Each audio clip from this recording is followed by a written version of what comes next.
Henry McClure live.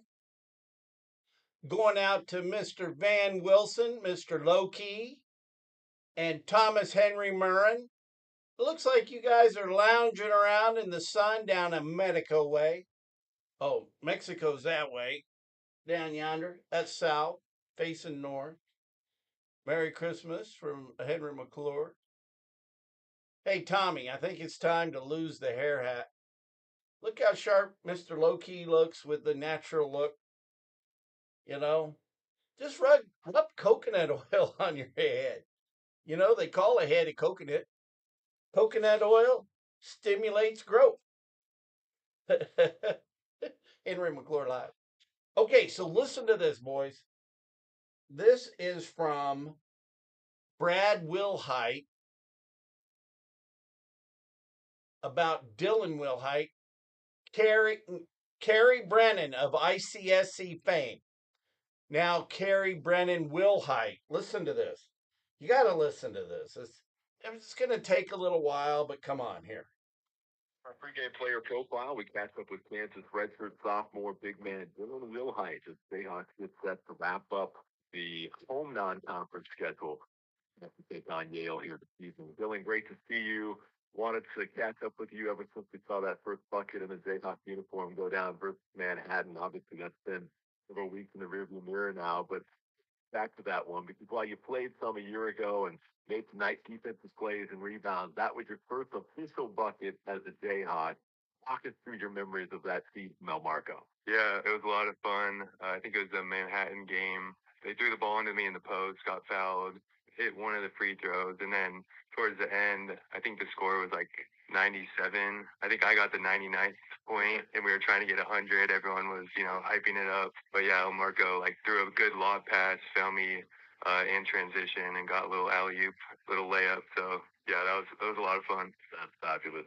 Even though you're a San Diego native, you're obviously a lifelong Jayhawk because your grandmother has been working for Roy Williams and most recently Bill Self for the last 21 years. So when you grow up cheering on this program because of Joni, and now you're scoring for this program, how surreal was that feeling to make an official bucket in Allen Field? Yeah, it was like a full circle moment. Being in the stat books, it was fun to be a part of it. Growing up, coming to games here and everything, and to like score my first point meant a lot to me. Of course, you were a redshirt on that national championship team a couple of years ago, helping every day in practice to make David McCormick better. And I know when you wear that national title ring, you wear it with pride, knowing that even though you didn't play that season, you certainly did a lot on a day in, day out basis to help the guys that did. Yeah, definitely. The like scout team, the big part of playing here, doing everything you can to contribute to the success of the program. So yeah, shout out to all the red team players. We go through all the scouts, get the team ready. So that's a big part of it. Sure. How about that? You go from banging bodies down low with David McCormick your freshman year to now in your third season, you're the primary practice partner the likes of Hunter Dickinson and Parker Brown. Tell me what it's like in particular with Hunter Dickinson and Zach Clements as well. But we get Big Hunt in here, and it's your job to make it tough on him every day. So what does that entail? Yeah, it's fun. A lot of hacks and fouls, banging down low in the post. A lot of competitive one-on-ones and scrimmages that we have in practice. But it's been a lot of fun playing against these top big men in the country. So it's a lot of fun every day in practice. I'm sure they don't specifically tell you to hack and foul, but I'm guessing they want you to be physical to a certain degree. So what are you coached to do in terms of making life difficult on those guys? Because Lord knows once they get in the real game, these Big 12 schools are going to make it difficult. Yeah, they got to finish through contact. So getting the guys prepared, giving them a little contact in practice so they, when the Big 12 comes around, it's a physical game out there and refs don't call a lot of stuff. So playing hard defense and making them make tough shots and finishing. How has practicing against a guy like Hunter every day made you better? It's made me a lot better playing against Hunter. It's a grind. He's, a lot bigger than me. He has a lot more weight on me. But yeah, it's definitely a battle and it's fun. I like it. It's competitive. So What's the ultimate dream? Obviously, you're going to be here 5 seasons before it's all said and done. And I think for every walk on, you want to carve out a role at some point that's bigger than just a few games here or there. But when you envision it yourself, by the end of your time here, what does that dream look like? Just doing whatever I can to, leave a handprint on the program and just impact the success of this team. We take on Yale tonight, then you fly back to San Diego tomorrow, and I understand you get to stay all the way until the 26th when you come home. So, what does Christmas in the Will Height household look like? And does Grandma Joni get to come out with you? Oh yeah, yeah. I'm flying out Saturday morning. Christmas in San Diego. Weather's a lot nicer than here, so be outside.